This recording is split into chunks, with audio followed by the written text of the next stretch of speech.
Hello everybody. Love breakup ஆயிடுச்சு, மறக்கவும் முடியல, வாழவும் முடியல, மனசு ஒரே போராட்டமாக இருக்குது அப்படின்னு வருத்தத்தில் இருக்கீங்களா?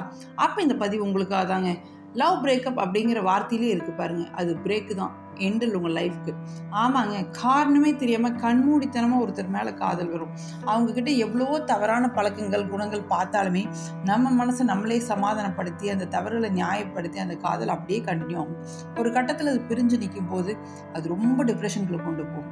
அந்த நபர்கள் புரிஞ்சுக்க வேண்டியது, எந்த ஒரு ரிலேஷன்ஷிப்புமே தொடர்ந்து நீங்கள் இழுத்து பிடிச்சு நிறுத்த முடியவே முடியாது. அப்படி நீங்கள் நிறுத்தினீங்க அப்படின்னா அது அதை விட 4 மடங்கு வேதனையை கொடுத்து தான் நம்மளை விட்டு போகும்.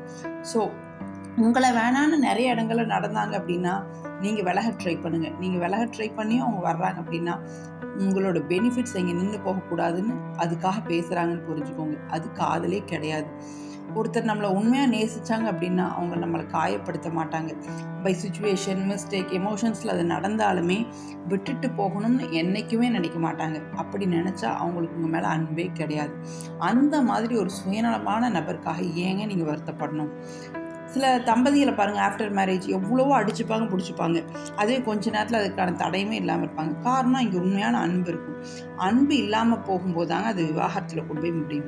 ஸோ இந்த மாதிரி ஒரு டாக்ஸிக்கான ரிலேஷன்ஷிப்பை நீங்கள் கண்டினியூ பண்ண காலம் பூரா உங்களுக்கு தேவைக்கு யூஸ் பண்ணிவிட்டு உங்களுக்கு ஒரு ப்ராப்ளம் அப்படின்னு வந்தால் முதல் ஆளாக உங்களை விட்டு தள்ளி போயிடுவாங்க. அப்போ அந்த இடத்துல அன்புங்கிறது எதுவுமே கிடையாது. நீங்கள் ஏன் இதிலிருந்து வெளியே வர முடியல அப்படின்னு நீங்கள் யோசிச்சு பார்த்துருக்கீங்களா? ஏன்னா லவ்வே வாழ்க்கை அப்படின்னு அதை நீங்கள் பெருசாக பார்க்குறீங்க. அந்த ஒரு மனிதரை நீங்கள் ஃபோக்கஸ் பண்ணி அப்படி பெரிய விஷயமா ரொம்ப பிரம்மாண்டமாக பார்க்குறதுனால தான் உங்களுக்கு இந்த விஷயத்துலேருந்து வெளியே வர முடியாமல் இருக்குது. உலகம் ரொம்ப பெருசுங்க, அதை புரிஞ்சுக்கோங்க. லைஃப் அப்படின்னா இதெல்லாம் தாண்டி எவ்வளவோ இருக்குது அப்படின்னு நமக்கு ஒரு ஸ்டேஜில் புரியும். அப்போ இவ்வளோ இம்மெச்சூராக நடந்திருக்குமே அப்படின்னு நம்மளை நினச்சி நமக்கே வேதனையாக இருக்கும்.